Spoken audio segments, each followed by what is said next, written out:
to the Wager Makers Podcast with Webb and Smitt. Brick by brick, baby. I'm freaking out, Webb. I was told there'd be no man. Stupidity's going to be an asset.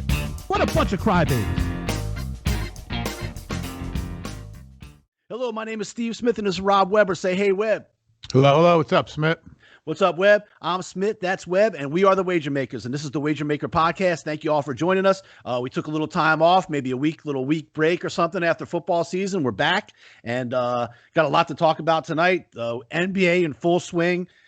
Major League Baseball pitchers and catchers report. I guess training camp is in swing. Guys like Tatis getting paid the big bucks. We can talk about that. Just coming on tonight. It's Tuesday evening. Tiger Woods apparently was in a car wreck today, and so thoughts are out for him. We'll talk a little bit about that. Looks like he's got some bad leg injuries after undergoing like back surgery this year already and stuff. Just hopefully he's gonna be able to recuperate. And I don't know about golf, but at least just be a normal human being with his kids and shit like that moving forward. So we'll see what happens. Webb, this is Wager Maker Podcast number 82. 82, baby. This is the layup of all layups. Jason Witten, baby, number 82. If we had an intern or a technical advisor, I'd pull up the picture of you in the number 82 Witten jersey going back a couple years at that playoff game, which we won. Good time in Dallas. But Witten, first ballot Hall of Famer will be.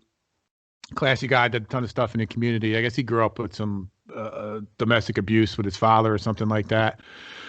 So he does a ton of shit like that with his wife through Dallas community I've read about over the years. I have a classic picture of him against the Eagles when he had his helmet ripped off and he's kind of running anyway, keep just chugging along. But very many fond memories of Witten from back in the day. But he's easily the best number 82 ever. All right, well, I'm going to take a chance here and go with the guy with 4 Super Bowl rings, Webb. You talked a lot about me growing up and being a Steelers fan. My man John Stallworth, Hall of Famer as well. No comparison. I mean, you get sucking off fucking Witten every week on this fucking show, man. He's been average. He's been above average. He's just been for 100 years. He's just been playing for 100 years. That's part of the game. As an above average tight end for 100 years. That's what he is. He's not. He's a blocker. He was I don't know, third in receptions. Right up there with these other guys who never blocked a lick in their life. Can name many tight ends that not like Jason Witten. Best tight end. I mean, just because you love the dude doesn't mean he's good. Look at the numbers. You want to talk numbers? Look at the numbers. Hey, he's played in the league 100, just like your boy Phillip Rivers played in the league 100 years. You accumulate numbers. Sure, that's half the battle. What's the best ability's availability, baby. All right, I'm sticking with John Stallworth, man. 4 Super Bowl rings, Pittsburgh Steelers, the 70s. That's you can. Yes, that is not a joke though. I think I may have posted that picture of me in the Witten jersey back at that playoff game, and I'll remind you that the Cowboys won that day. They did and did not cover. Yeah, that's what I remember. I got the Witten jersey going. I got everything going. I was on board, 100% on board. But they didn't cover the 3 points or whatever the hell it was. They came back. Yeah, it wasn't a big line. Yeah, they were down. They came back at the it was Romo DeMarcus Lawrence had a big game. It was his rookie year actually. Right.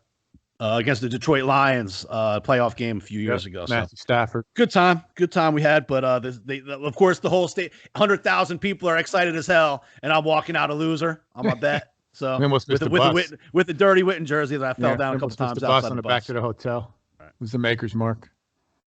So, Webb, moving on into the NFL, big news this week. Carson finally found out where Carson Wentz is going to the Colts. So now we got Goff goes to Detroit. Stafford goes to the Rams. Wentz to the Colts. Deshaun Watson, still anybody's guess where he might be going. What do you think about the Wentz move, number one, and about just the quarterback carousel in general of the NFL so far? It's amazing. I don't know that I remember anything like this happening with these. Certainly these guys making this amount of money. But I guess people never made this amount of money before anyway. But these marquee guys, number one, number 2, number 3 picks in the draft, getting traded. It's almost unheard of, especially in a quarterback-driven league. I mean, I don't know if we talk about Stafford. Kudos to the Rams. They're one of these teams that don't pay any attention to the salary cap. These guys are always, it seems like, in win now mode. After they went to the Super Bowl last time, we were all kind of thinking, they're going to get spacked with this salary cap salary cap hell, but it never happened. They're just right. They were in the playoffs last. I think they missed the playoffs one year. They were good last year. And they're going to be real good again this year. So kudos to them. I think the Carton Wentz situation is what it's going to end up being a 1 and a 2 or a 1 and a 3. Is it a 1 and a 3? I'm not sure what the deal. Yeah, it's a conditional 2. It's a 3 and a conditional 2, and then if he plays 75% of the offensive snaps, which he will do if he doesn't get hurt for the year, it goes to a 1. So, I mean, that doesn't seem like much to me, and I don't know that we understand the depth of his dickheadedness, because what Darius Leonard came out even before the trade was made and said he needs to come correct into the locker room and just come in here with the right attitude. And then it came out, I think yesterday or the other day, that the dude, Michael Pittman Jr., who was a rookie this year, wide receiver, is not going to give up his jersey for the guy. So there ain't too much love. I don't know. Frank Reich better make it a soft landing for Carson Wentz, or else it's not going to work.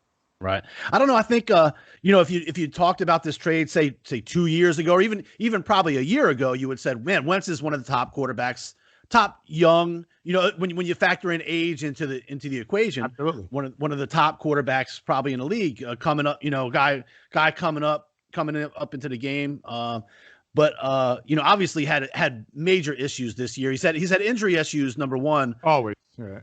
Every year. I don't think he's ever completed a full season. Nope. To say the least. He might not have completed a half a season half the time, it seems like. Right. Obviously, the way things went bad with Peterson in Philadelphia at the end, at one point they were basically saying it's Peterson's job. He's still going to have a job. And then something went down, I think, with I think he was probably in Camp Wentz, and the ownership and everything at the Philadelphia was in Camp Hurts. Especially after those last few games when Hurts played pretty good. I think Wentz also lost some guys in the locker room, some issues that went on. But I think as far as the Colts, I think it's a no-brainer. Obviously, they got rid of Phillip Rivers, who was kind of a stopgap kind of guy.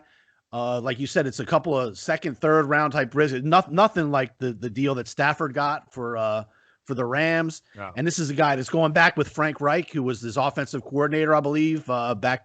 It was when they won the Super Bowl. He was the OC. Yes. Yep. So obviously he knows him. He can get the best out of him. They would hope. At least the plan. So I think the guy's probably got a confidence shot this year, and he's gonna maybe need a boost this year. So I think he's going to a team with a better offensive line. I think he's going to a team with a better running game. I think he's going to even a team with a better defense right now. With the Colts, and I think with those things around him, maybe Wentz can have a pretty quick resurrection here, but we'll see how it turns out. Well, a couple things. I mean, first of all, it's definitely a better offensive line. The Eagles' offensive line in their heyday were good, but they've been really banged up, and they were banged up everywhere. They really, in all honesty, didn't give him much help. But he didn't really help himself either. He holds on to the ball too long. He just didn't play well. And Wentz, Hurts came in and played better. But those guys, I'm not sold on Hurts either. You see it every year. RG3, you're even seeing it now with the dude in Baltimore. I'm still not sold on him. They're going to give this dude $200 million. And he can't get it done come, January. So we'll see what happens. But Wentz, the jury's still out there. If he can't win over that locker room, it's not going to work. It's absolutely not going to work. And their offensive line's very good. They got the kid from Jersey, Quentin Nelson, but they're not getting any younger either. Their defense is good, and they're not afraid to make moves either, which is good. They made that bold move for DeForest Buckner, I think his name is. That they traded a first-round pick for him. So they're they got a lot of good things going on. If he can kind of stay in line and not, be a glorified game manager, I think they'll be all right. Right, and I think maybe more is being made of his getting into the locker room in the Colts. Obviously, you got to show up humble and ready to work and all that kind of stuff. But the thing with the jersey, I think he just reached out to Pittman and asked. I was reading an article and Pittman was being interviewed, and he said, "Yeah, he respectfully asked me, but I just respectfully said no, and everything was cool." And he said, "Well, I'm probably going to get a new number anyway." So I mean, but Pittman, if you don't know, I mean, this is a guy. He's young. He's had a really nice, solid rookie season. Good year, for sure. Yeah, he was injured a little bit, but I think he had 500 yards receiving on 40 catches and a touchdown. He's an up and coming receiver. Definitely a big body, son of Michael Pittman, who was a running back in the league for a long time with the Bucks, the Cards, and mostly the Bucks, right? Bucks, yeah, right. Yeah. From USC, he had a good year, but I mean, you want to get off on the right foot, certainly with a receiver, and he's gonna. I mean, Pittman at this point is in their plans long term as it went. So I guess, it's just funny to see that, it's just once you get that reputation, that's the kind of shit that happens. Right. Nobody had any problem giving Tom Brady the jersey number when he showed up in Tampa. That's for sure. That's, it's oftentimes you see how magnanimously the guy, come on in, QB, here's a number. What else, can I get you something? Can I, put your feet up, relax. This dude's like, nah, man, this is my number. Go ahead. There's go talk to the uniform guy. Right. So, yeah. So, I mean, he's not coming in. He's just got to come in hat in hand and just go to work, man. We say it all the time. Just go play ball, and everything's going to be cool if you just go play ball. So, that's exactly. He comes in and does the right to put his head down. He'll be fine. If not, then it won't last too long there either. Right. Any thoughts on I guess Stafford? We know where Stafford's going. We know where Goff's going. Then this Deshaun Watson thing just keeps going on. It seems to get uglier and uglier every week that goes by. Man, I watched an interview with Deshaun Watson from when he was signing his contract, the big old contract he signed. I think it was like 2 years ago or something like that. Yep. And he almost broke down crying on at the press conference. Right. That can't, just so thankful that the Houston organization, entrusted him to be the face of the franchise and all this kind. I mean, really breaking down in tears on just to think of how bad it went in 2 years or whatever. I think I was watching the show, and some of it had to do with the Houston Texans owner was the one that said something about the inmates running an asylum when the Kaepernick thing was going on. So obviously that didn't go over well. I think one of the big veterans in the locker room spoke out against that when it happened, and then he was sent out of the building the next day almost, and he was the guy that been in the league for like 10 years. And then obviously the wide receiver got traded last year. Hopkins, crazy. Just so many things. And then JJ Watson up and he's Mr. Houston Texan for the last 10 years or whatever it is, and now he jumps and wants out. I mean, I don't know they have a lot of repairing to do with the players in that building apparently, and the management. I don't know. Yeah, I mean, who's the head coach? Who's the head coach? Well, they had O'Brien, and they hired the offensive passing instructor guy for the Baltimore Ravens. That's right. Who I forget. I don't have his name right in front of me, but Curry, I think. Do they even throw I don't even know where you're coming with this guy. They haven't thrown the ball ever. They were running on defense and the running quarterback. The thing with Deshaun, it just seems everything I read, the more and more, it just seems like they're not going to move him unless they get blown out of the water. They do hold all the cards. That's a shit ton of money to hold out. I mean, he's got a shit ton of money. Well, he'll sign a deal a year from now that's going to be bigger than that. So I guess maybe they don't have the power that they think they do. I don't know. It's just silly. It's almost like you buy. I'm not trying. Don't get this right. It's like you buy a brand new house and then you just tear it down. I don't know why they would give this guy all this money and then you just you take away his best receiver. Boom. That's a chink one. Then you say some stupid shit. Chink, chink, chink. And you just strip him down. What now is he supposed to do? You put it now, he's almost painted into a corner where if he doesn't leave or if he doesn't put his foot down, he's looking like he don't have no backbone or he's kowtowing to the man type thing. So the one thing I don't disagree, I kind of give you some pushback on is the JJ Watt thing. He is Mr. Texan. Dude was making a shit ton of money. They ain't winning no games with him. It don't matter. I think, in my opinion, they did him a courtesy of letting him go. Here you go. They could have held out and got him something for him and stuck him somewhere where he didn't want to be. Right. So, that loss we had in that pool last year still, that dude couldn't get a stop for us. So fuck JJ Watt. I'll say that. And he can still do his good stuff for Houston, and that don't need to stop. So it's going to be interesting to see where he ends up. But I don't know. This is one of the craziest things ever. And I don't see any end. I don't see any easy solution. I think his their head is, their line is drawn, and he's going to have to make a serious choice. Right. It's almost like if they don't move him at some point, if they don't get, 2-3 first-round picks and a quarterback and all this other stuff, they're not going to do anything. And Watson's going to have to sit out. Like you say, when you take a stance this hard about something, how do you come into camp next week? He almost put it out there, so he can't do it. But there's a couple things. I mean, it's interesting. I've been reading a couple things. I heard that they're going to make the Carolina Panthers are going to make a huge play for him. So I don't know how they could get that done. I don't know if they have the draft capital. I guess maybe they mortgage the future type thing. They can throw in Bridgewater Maybe they could sell McCaffrey in there. I don't know. And then a couple of firsts, that may get it done, but that's still only the 8th pick. And then they're going to probably be decent next year. So you're probably looking at another, not number one, not a top 5 pick. So that's, they seem to be willing to do things. They are shedding contract money left and right. They cut Trey Boston and they cut someone else. Oh, the dude Quam Short. And that's freed up, I don't know, $22 million or something I read. Right. An interesting thing, just to show you a sign of the times here, Webb. Yesterday, I found out that I was told Teddy Bridgewater unfollowed all of the Carolina Panthers, the Twitter and the Instagram and the Facebook or whatever the Carolina Panthers have. Teddy Bridgewater has officially unfollowed all of them. So he unliked them. He might know something. He might know something that we don't know. Right. That's always the first sign. Exactly. I'm sure the Matt Rule and what's the guy's name? Shaka Khan is the owner. They are reeling. That they just lost another follower. I mean, I think they got. I mean, if you're a Carolina fan, you got to be excited. They were in every game last year.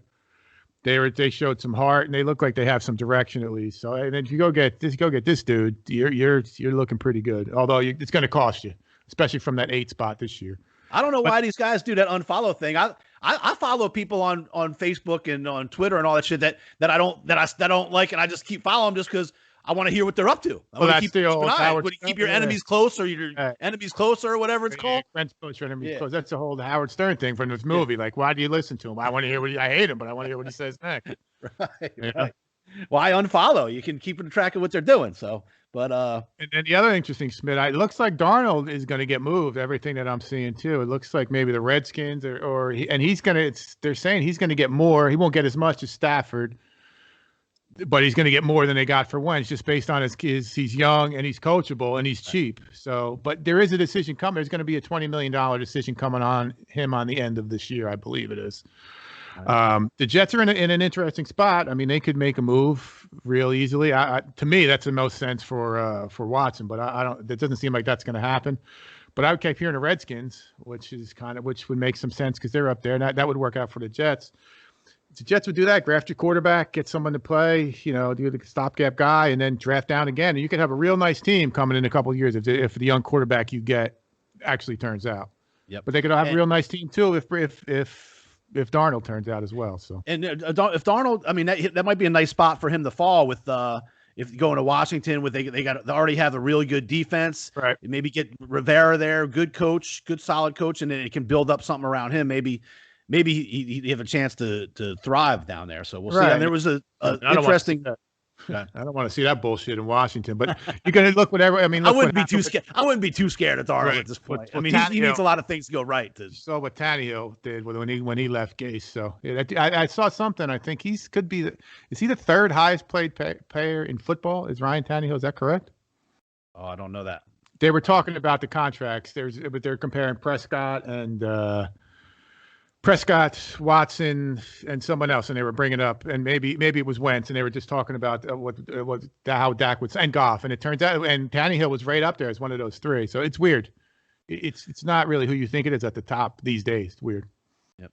And it'd be funny to see what goes on. Alex Smith came out today in an interview. Said basically he knew they didn't want him there the whole time. He was just a pain in the ass. I guess they knew he was damaged goods. He's making $1 gazillion still on his contract. Yep. So probably 20 million plus at least, I think, from the contract that he got when he left the Chiefs to come over there. And but they didn't expect him to bounce back and come back and that kind of stuff. Obviously it was good for them. He really helped them out for a few games there made the second half of the season, got him to the playoffs. So but he's still in the mix. Knew the whole time. He didn't want him around at all. So come on. Call it a career, bro. Come on. Right. So we'll see what turns out with him, but he might be a stopgap for somebody in the meantime. I think. I mean, today was the day. Was yesterday the day that you could transition tag or franchise tag, and then the 9th is another day, and then I think maybe today was a transition tag, or yesterday, Monday, and then I think the 9th is a franchise, and then you have until July to sign the deal or something. All right. And then, so we got still a lot can happen. So we're waiting for some more of these cards to fall. Obviously, when the Deshaun Watson thing goes, there's going to be a huge fallout for who goes to Houston, who goes where he's going. That's going to affect the top of the draft big time. And then, especially with Darnold, if something happens there, that's a number 2 slot right there. So And we're not that far away. I mean, it's the end of February. April, I mean, I think April 14th. 2 months maybe? or so till April. We'll be right in. Yeah, it's less than 2 months before it goes. So it's going to be interesting couple weeks. It's good. I mean, it's the NFL does a good job of keeping There's always something you can relevant. Right, exactly. I mean, man, dude, last year I can't. How psyched were we for that? It was the best. It was I remember sitting ridiculous, here. the draft. I never So watched the psyched. draft so closely. Oh, and my certainly God. never did it with everybody texting each other and be Right. like, oh shit. Nobody ever, It was the highlight of the year. That COVID brought us we were down in to COVID. death. We were in straight up COVID lockdown. by April Hell last yeah. Hell yeah. That sucked. Yep. yeah, so things are getting better. I think things are getting better. Somebody's New Jersey just announced, I think yesterday, that they're going to start having some fans in some sporting events. I think Devils, Nets, Giants got fans. I think Seton Hall's planning, I think this weekend, maybe having a few fans at a game, and then I think 10% for hoops Is that what it is? Or hockey or something, and then maybe like 20% or something like that for the NFL for open stadiums, I guess. Right. I mean, and we're still a ways away from that first. It's gonna go. It's only going the positive direction, I think. But that stuff at this point, I mean, even Devon's soccer starting, softball, all that stuff is getting ready to go. We have a bunch of stuff going on, so at least they're planning on all this shit happening. Get those vaccines out there. Do something. Stick your arm out. Get some people out in Bourbon Street. Get mine tomorrow, buddy. Get mine tomorrow. See how we do. All right.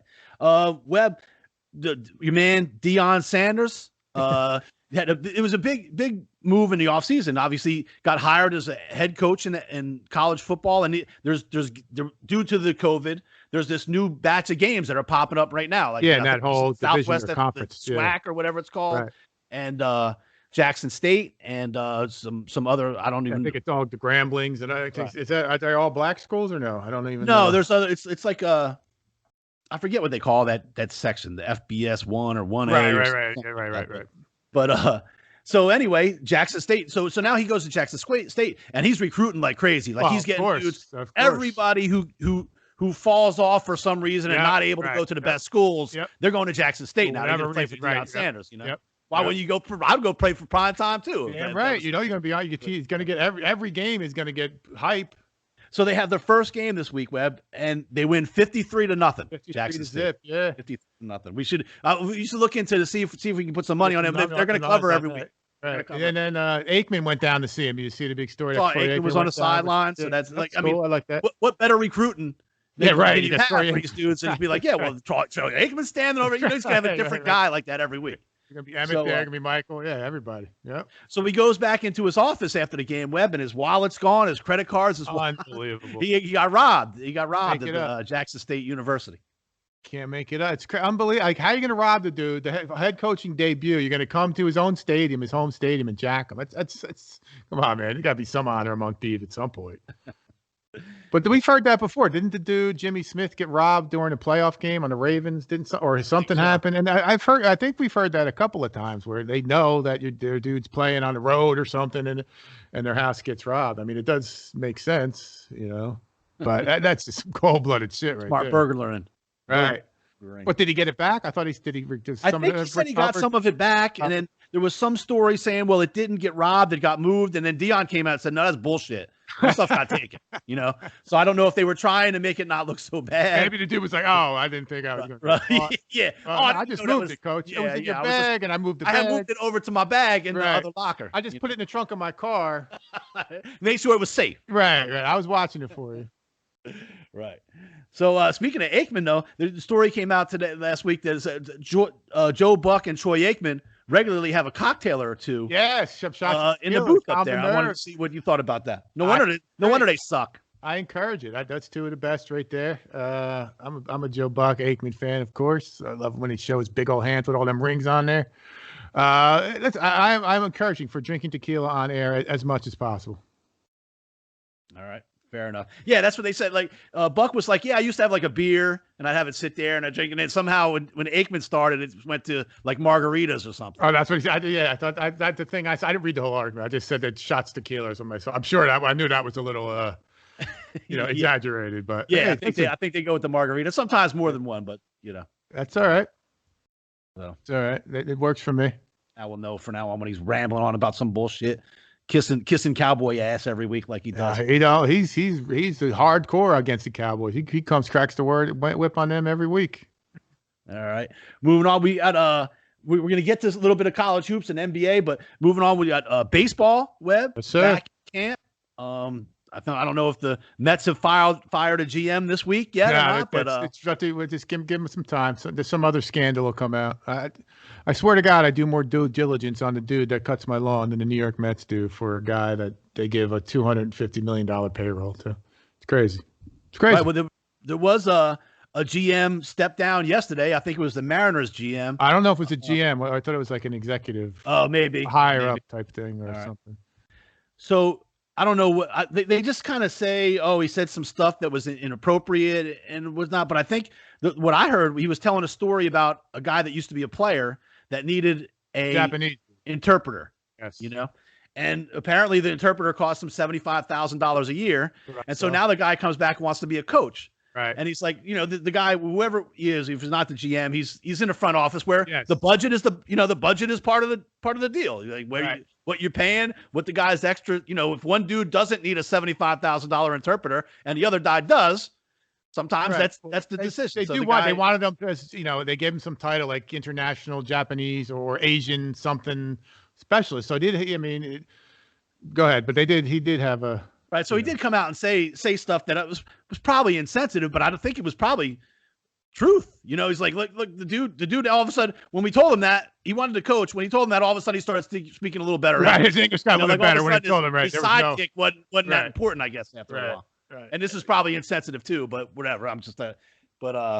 I don't know. Sometimes some of the stuff, but he had to step down from his job. And then it even got worse today. I saw the GM came out. It's like, I can't believe that the dude said that. But then he said something else about one of the Latin players or something. They said he's just very loud. He's got more personality than all of us. He's one of those. He insinuated that, the insinuation that Latin players are verbose and very loud and all this stuff. But I did some, not digging, but I've read a couple different articles. I think they just fired this dude for general douchebaggery, because for like this was just one of the list of things that he says all the time. Like, there's been 10 things like sexual harassment in the office, like women like filed complaints against him and a thing, and I guess they just kept the dude, and that they're like, fine enough, there's enough PC behind us, we could finally get rid of it type thing. Right. That's like when the dude works and just kind of does a crappy job forever, but never really quite enough to get fired. And finally misses a day and you fire him like, damn, I got fired for missing one day. It's like, no, like whatever you want to think, but you suck. You suck. That's the reason. Right. That's the reason. Right. So, your boy, man, talk about San Diego Padres. They don't mind paying some money, dude. They're going for big, huge, contract. To the dude last year. What was Tatis El Nino? Well, this year was Tatis. Yeah, just last year I gave it to Machado, Manny Machado, right? And this year, 14 years, $340 million. More power to you. He came out today. I mean, he seems like a good kid. I got nothing against him. I would have signed that deal. I would have ran to the podium. You would have signed that one? Well, yeah. I would have got my attention. He said he wants to be one of I guess Tony Gwynn and Trevor Hoffman have statues outside whatever. I don't know if it's not Petco Park still. I don't know what it's called. Maybe it's Qualcomm. I don't know whatever the stadium is that's in San Diego or whatever it's called. He's saying the right things, but how, as the kid is, how old is he, Smitt? 20 something? Was he even 20? He's young. I don't even know how old he is. First of all, how do you know he's going to play for you? This to me is just ridiculous. There's no pay for performance. It's all based on nothing. I guess you could say it's potential. I mean, he had a good year, don't get me wrong, but it's absurd. I'm to the point, if I was a owner, I would just tell the guy, you buy the team, take care of all the headaches that go with it, give me the $340 million. Yep. Unbelievable. I mean, unbelievable. Are you kidding? Even with with Mahomes, 500. What did he get? Just okay. You take the team and just pay me. It's beyond belief. It's beyond belief. Crazy money. But what are you going to do, man? It's a supply and demand. Never diss on a dude for taking the money. I don't blame him. Just do the right thing when you're out there. Don't be a baby after. Don't be a baby year from now. That's all I ask. Right. Don't want. Right. But who? I mean, what? there's a GM, there's the owner of the Padres that's paying a dude. Where does he come up with? Let's pay Tatis. Let's sign a 14-year deal for 300. Like, what? How does that even come to your mind? Like, you're better off just paying him, I don't know, 20 million, or just pay him a year by year. It's crazy. It's crazy. I think it's just going rate. You know, they got agents and managers too that get this deal done. I guess, but hey, more. I guess, like you said, more power to the kid. I ain't hating on him. All right. Yeah, the dude, by all accounts, first of all, he plays D. What's he play? Shortstop. Hits for power. Hits for average. Does pretty much everything. Yeah, he's a good. Yeah, he's a plays a ball. He's only get better. I would hope. And they got a pretty good team. They signed a couple pitchers. But their payroll's up there. The problem with them is they go against the Dodgers every year. I mean, and the Dodgers, that's a corporation. They'll battle you dollar for dollar. They don't care. Yep. Dodgers. I think first look at the the World Series odds. Dodgers are big favorites this year going. Yep, that's no surprise. No doubt. UFC this past week, Webb, UFC 258. We had just so you guys remember, man, keep track of our Wager Makers Facebook pages, the Wager Makers Talk, the Wager Makers podcast page, Instagram. So Stephen Mellon reached out and asked us about the Usman and Barber and Gastelum, and we gave them all. It was all winners except for the one, that we said. That was a good flyer for entertainment only. Yeah, right. That was kind of early, and I think it was a super big favorite, and we're just like, look, that probably, but he got upset. But that was like the prelim anyway. So I was just like, so we just said just mess around with that one. Yep. So well, you never know when we're going to be giving out them winners. So. Heating up in college hoops in its heyday. College hoops right now is the time, and we want to remind everybody again, we're going to be doing a bracket pool where you fill out the whole bracket. We just got to figure out what the prize money will be. It will be real money, a few $100 at least. And we do pay real money. If anybody out there wants to sponsor, I know our man Nick Perone did last time. That was really nice of him. If there's any companies out here that want to get involved in the prize money for our basketball bracket pool, just let us know. We can build up gear. We'll do everything. Yep. Send us some swag. We'll give out swag. We'll wear the swag. We'll pump you up all over. There you go, bro. And we're going to be working on. There's also ways to. Hey, just so you know, this stuff isn't for free. We got to keep the Wager Maker podcast going. That's right. There's going to be a way soon that you can probably make donations onto our website if you want to, or onto our podcast page where with $1, $2, $5, if you like what you're listening to, it all adds up. It's a World Wide Web, so it'll all add up. Right, exactly. But we'll keep you posted on that. But the big thing is, we want to make sure everybody knows, start watching college hoops now. It's getting towards the end of the season where the conference tournaments really come into play. I don't know how many conference tournaments are going to be played, but really the big conference games are going on right now. There's not many regular season games left. I don't think.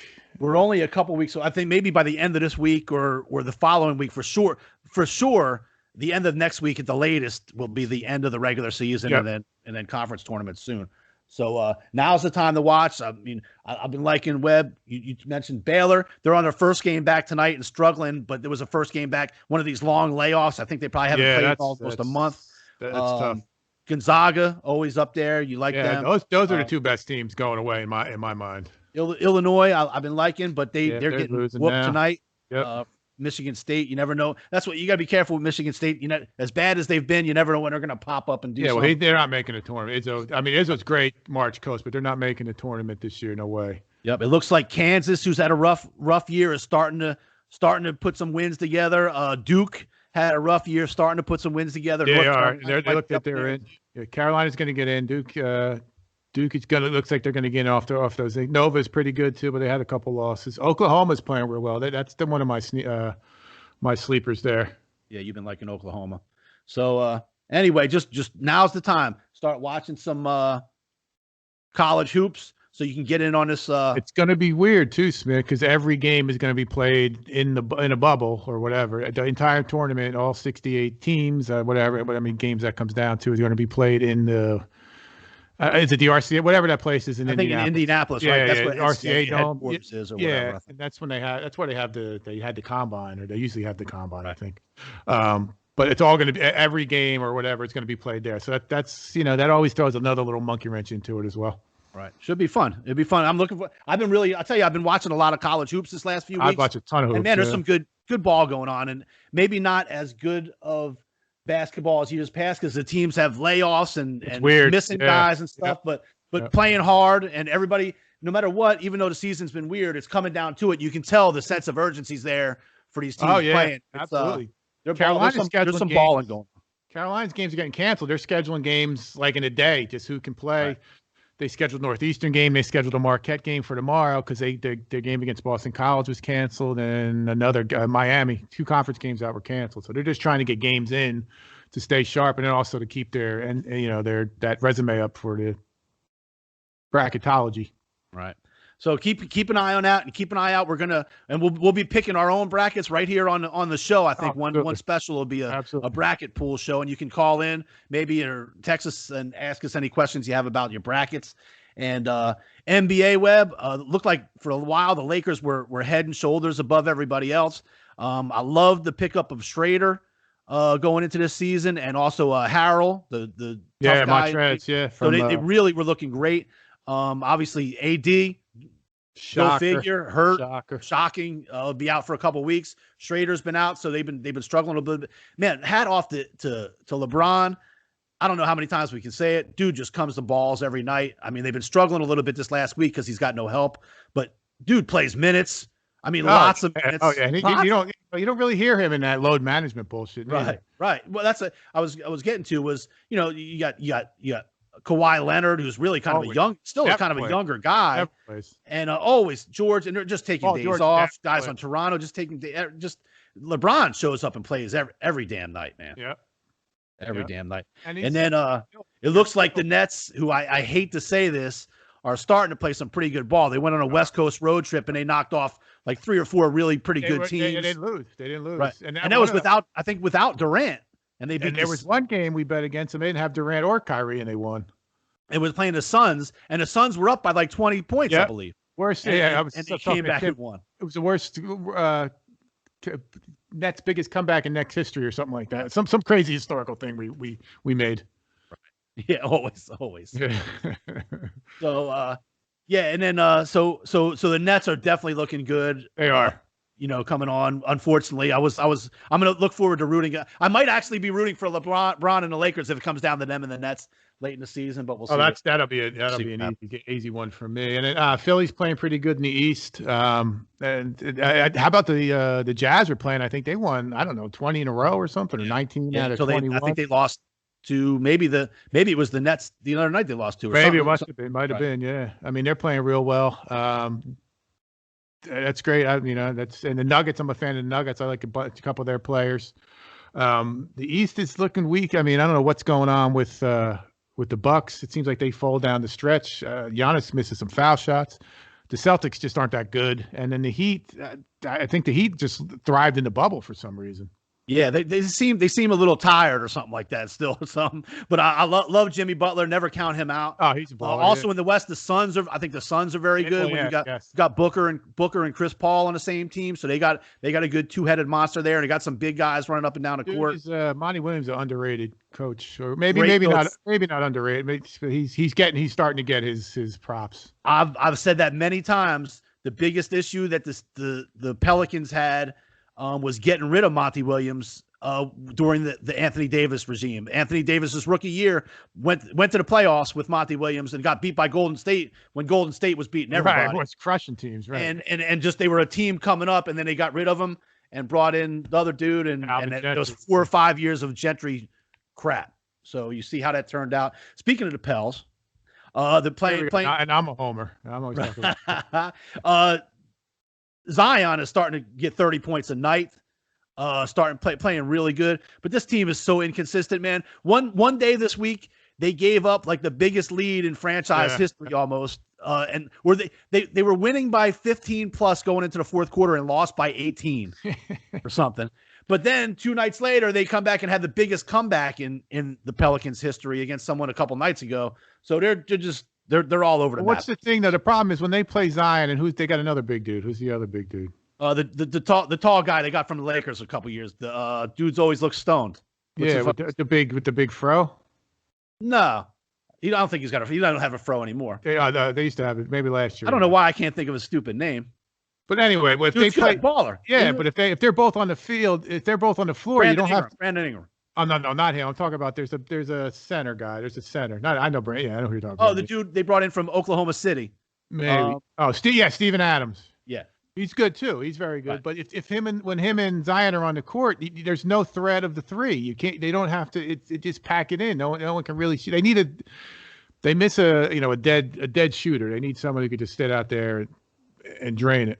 I don't know. We'll see. You would think with Steven Adams and Zion they could play some D. Their problem is defense. They give up the most. I think they're the worst defense. 3-point percentage. That's their deal. They give up a 3-point percentage higher than anybody in the league. Right. And so when you're doing that teams can do shit. They'll kill you. Yeah. Right. So, all right. Well, that's our little takes on NBA. We'll try and get a little more specific about some of this stuff next week about baseball, college hoops, and NBA. Hockey's coming along. We just follow our hockey picks. They're a little up and down a little bit, but we're going to hone their skills too. That's coming down.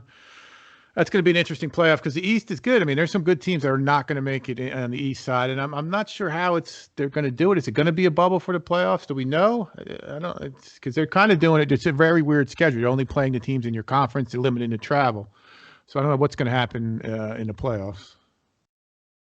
I do not know.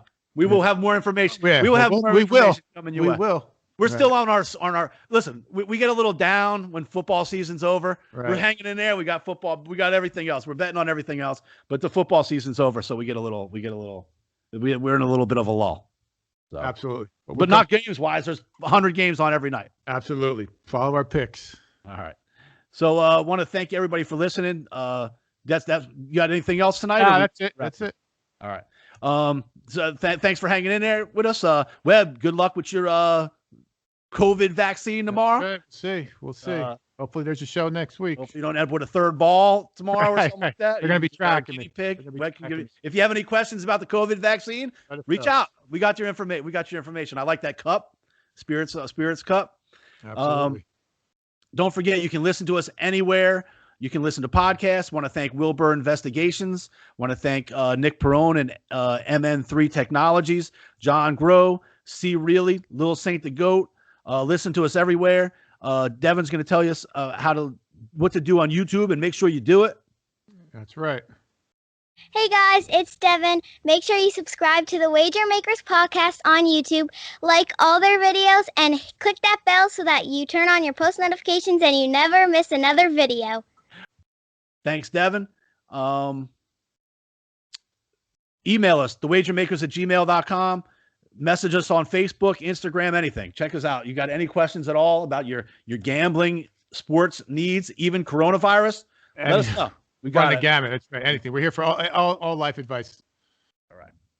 Take us out, Webb. Thanks, everybody, for listening. Brick by brick, baby. Thank you, MN Technologies. Thank you, Sasha Boudreau. Thank you, Little Saint the Goat, MM3 Technologies. Did I say Will it Thrive Fantasy Sports?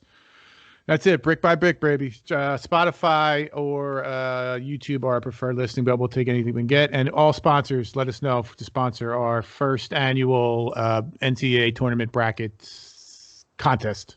Dig it. Welcome to the Wager Makers podcast with Webb and Smitt. Yeah. Hey, shout out Wager Maker Podcast. Brick by brick, baby. Yeah. Here comes the Wager Maker Here I go. Express. I hear y'all sick of losing money cause y'all don't know how to bet. Better hit that Wager Maker Podcast with Smitt and Webb. They gon' show y'all how to do this. Take these notes like y'all some students. Y'all can't seem to pick them right. Well, tonight y'all lucky night. It's that Wager Maker Podcast. Wager Maker Podcast.